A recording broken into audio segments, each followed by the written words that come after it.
कहते हैं, सच्चिदानंद रूपाय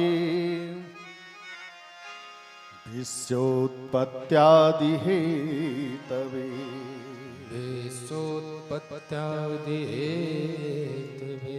तापत्रय विनाशाय श्री कृष्णाय वयं नमः। श्री कृष्णाय वयं नमः। सच्चिदानंद स्वरूप है। सबसे पहले भगवान श्री कृष्ण को प्रणाम किया गया है। सत, चित और आनंद, भगवान कृष्ण का नाम नहीं सच्चिदानंद रूपा है। सत, चित और आनंद, ये तीनों को मिलाकर के मेरे कृष्ण का नाम बना है। सत्य क्या होता है, चित क्या है, आनंद क्या है, आपको संक्षिप्त में बताता हूं। सत्य माने होता है शक्ति, ताकत, हाथ में चलाने की शक्ति, आंखों में देखने की शक्ति, कानों में सुनने की शक्ति, पैरों में चलने की शक्ति। जो शक्ति हमारे अंदर है वही भगवान का स्वरूप है।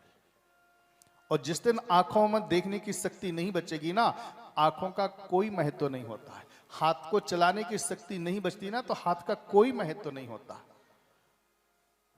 जो शक्ति के रूप में, ताकत के रूप में हमारे अंदर प्रविष्ट है, वो भगवान का स्वरूप है सत्य। चित माने होता है चैतन्यता, प्रकाश। प्रकाश मतलब देखने की शक्ति। इन आंखों से हम देख सकते हैं 100 मीटर का, 500 मीटर का, 1000 मीटर का। लेकिन एक बात बताऊं, जो भगवान का पावर है वो इन आंखों से भी बहुत तेज है।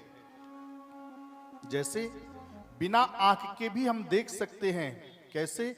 जैसे कहीं हमारे पैर के ऊपर चींटी आ जाए ना, तो हमको आभास हो जाता है हमारे पैर के ऊपर चींटी चढ़ गई है।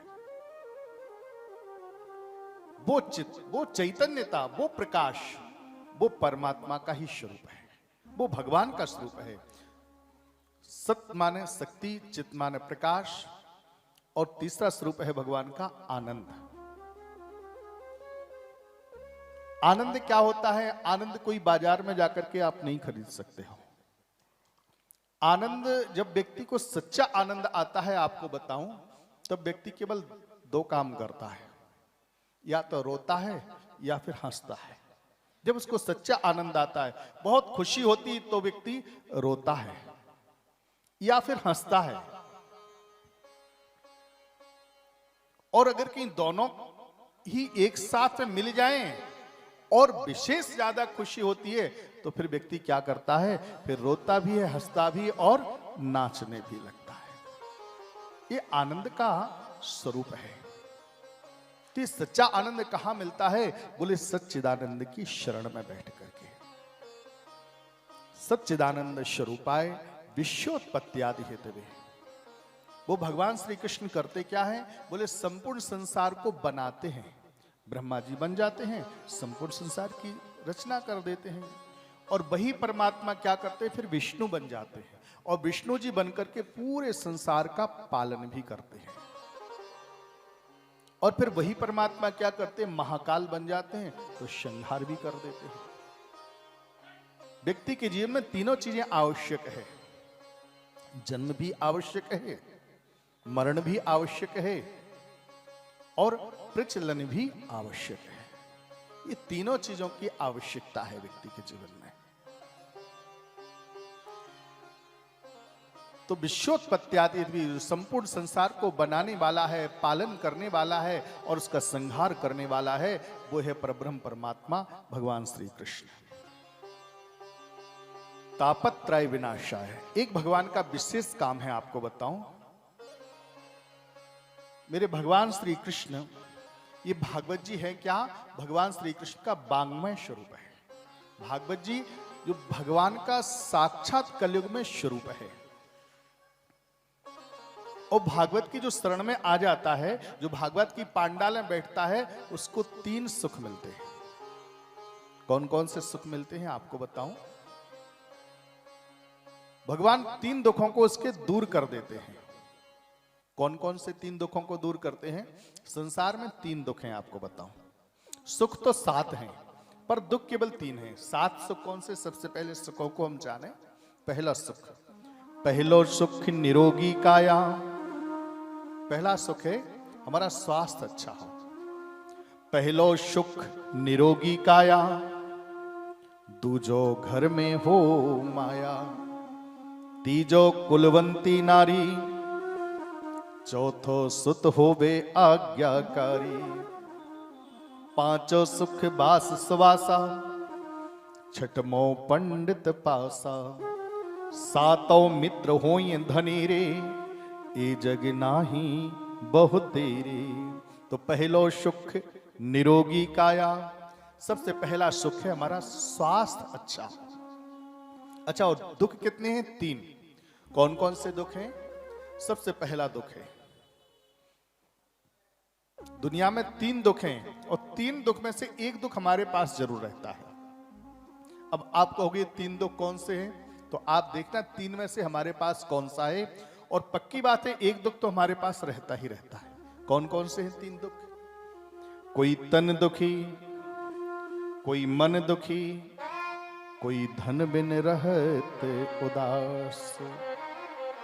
कोई तन से दुखी है, भगवान का दिया हुआ सब कुछ घर में है, धन की कोई कमी नहीं, सब कुछ है, गाड़ी घोड़े बंगले सब कुछ घर में है, लेकिन स्वास्थ्य अच्छा नहीं रहता। ये सबसे बड़ा दुख है।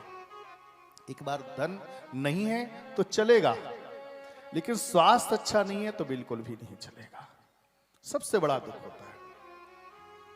एक बार मैं कथा करने गया, मुझे बात याद आती है, जब कथा करने गया तो 3 दिन के बाद में एक मैया मेरे पास में आई है और एक मैया बोली बड़े भाव से, गुरुजी हमारा मन है श्रीधाम वृंदावन से ब्रजवासी हमारे यहाँ आए हैं, तो कहीं मेरी कुटिया में चरण पड़ जाए तो बड़ी कृपा। मैंने कहा माँ कोई बात नहीं, तेरा ऐसा भाव है तो कल तेरे घर जरूर आएंगे। उस माँ के घर गए, हम पूरा परिकर गए। जाने से पहले उसने क्या किया, अपने पूरे परिवार को बिठाया, एक मीटिंग करी। बेटाओं से कहा बेटा कल कोई फैक्ट्री नहीं जाएगा, सारा काम अपने मैनेजरों को समझा दो। बहुओं से कहा सुनो कल का भोजन कोई नौकर नहीं बनाएंगे, आप अपने हाथों से बनाना, गुरुजी घर आ रहे हैं। सारे कर्मचारियों से कहा घर की बिल्कुल अच्छे से साफ सफाई करो। बड़े सुंदर से साफ सुथरा घर को बनाया गया। हम लोग पहुंचे, बहुओं ने भोजन बनाया, बेटा लोग व्यवस्था देख रहे थे। दरवाजे पर गए, चौक पूरा बड़े सुंदर ढंग से चरणों को पखारा, बड़ी सुंदर आसन लगाई, चौकियां चांदी की लगाई, चांदी की थाली में भोजन परोसा, बड़े दिव्य दिव्य व्यंजन बनाए, परोस रही थी। सारे ब्राह्मण देवता मंत्रोच्चारण भी कर रहे थे और वो मां बैठी थी हाथ जोड़ करके बड़े भाव से। भोजन परोस चुका था तो मेरी नजर मां के ऊपर गई। मां से कहा, मैंने कहा मां तू भी हमारे साथ भोजन कर ले। तो वो हाथ जोड़ करके मां बोली, नहीं गुरुजी आप पहले पाओ, मैं बाद में पाऊंगी। मैंने कहा नहीं मां मेरा मन कर रहा है ना, तू भी हमारे साथ पा ले। अब मां ने सोचा गुरुजी की आज्ञा, तो बेटाओं की तरफ देखा और आंख से इशारा किया। बेटा भी नजर में ही सारी बात समझ गए।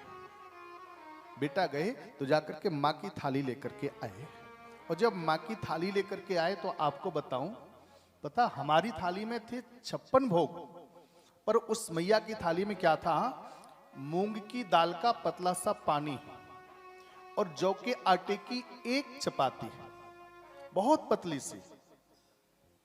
मैंने थाली को देखा, मैंने कहा मां ये क्या कर रही है तुम, हम सबको इतने दिव्य दिव्य व्यंजन खिला रही है और तेरी थाली में केवल मूंग की दाल का पतला पानी और जौ के आटे की रोटी, ये क्या है। तो उस मां कुछ कहना तो चाहती थी पर कंठ रुंध गया, आंखों से आंखें भर आई, पानी छलकने लगा और रुंधे हुए कंठ से बोली, गुरुजी क्या बताऊं, भगवान का दिया हुआ सब कुछ घर में है, 2 बेटा हैं, अलग अलग कोठी हैं सबकी, फैक्ट्रियां हैं सबके पास, घर में दोनों बहुएं हैं, नाती पोते सब हैं, और घर में वही होता है जो मैं कहती हूं, मेरी आज्ञा का सब पालन करते हैं, पर क्या बताऊं गुरुजी, सब कुछ है लेकिन इसके बावजूद भी स्वास्थ्य अच्छा नहीं रहता है। सब कुछ है पर स्वास्थ्य अच्छा नहीं रहता है। डॉक्टरों ने मना कर रखा है, कुछ खा नहीं सकती हूं। तब उस समय मैंने सोचा, वाह भगवान, तुम्हारी भी क्या लीला है। अरे जिसके घर में खाने को होता है उसके घर खाने वाला नहीं होता है, और जिसके घर में खाने वाला होता है उसको खाने को ही नहीं देता। तो तब मुझे याद आया, वास्तव में पहला सुख निरोगी काया। स्वास्थ्य अच्छा है तो उससे बड़ा धनवान दुनिया में कोई नहीं होता।